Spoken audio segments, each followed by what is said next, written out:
I just saw the 2004 British zombie comedy Shaun of the Dead. Directed by Edgar Wright and written by Wright and lead actor Simon Pegg, Shaun of the Dead deals with a zombie infestation in the Crouch End area of North London, where roommates Sean, Ed, and Pete live. Sean is played by Simon Pegg, and his girlfriend just dumped him because he's the kind of guy who would rather play video games with his complete slacker best mate Ed, played by Nick Frost, than either advance in any sort of a career or pay enough attention to his girlfriend to make sure they have plans for their anniversary. Well, when zombies take over, it's Sean and Ed to the rescue. Sort of. Just like all they want to do on a normal basis is hang out at the local pub, their brilliant plan is to grab the people they care about the most, which for Sean is his ex-girlfriend and his mother, and then hide out in the pub. This turns out to be not the greatest idea.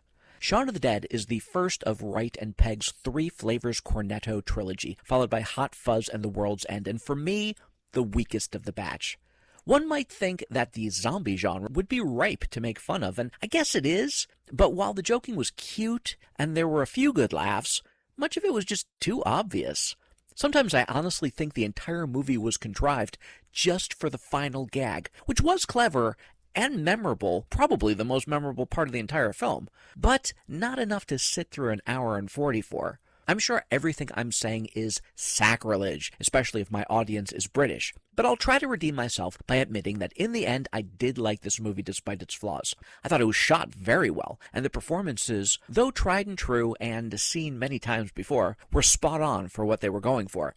This is the sort of movie you can always have on during a party, where everyone can check in at certain scenes and then go off and get a beer and still be enjoyable when you return, which is why I gave it a 6.3. And if you know my grading scale, a 6.0 to a 6.4 is good, and that's exactly where Shaun of the Dead lands. But don't take my word for it. Check it out for yourself and let me know what you think in the comments. Now I gotta run, because the next movie I want to see is starting right this minute.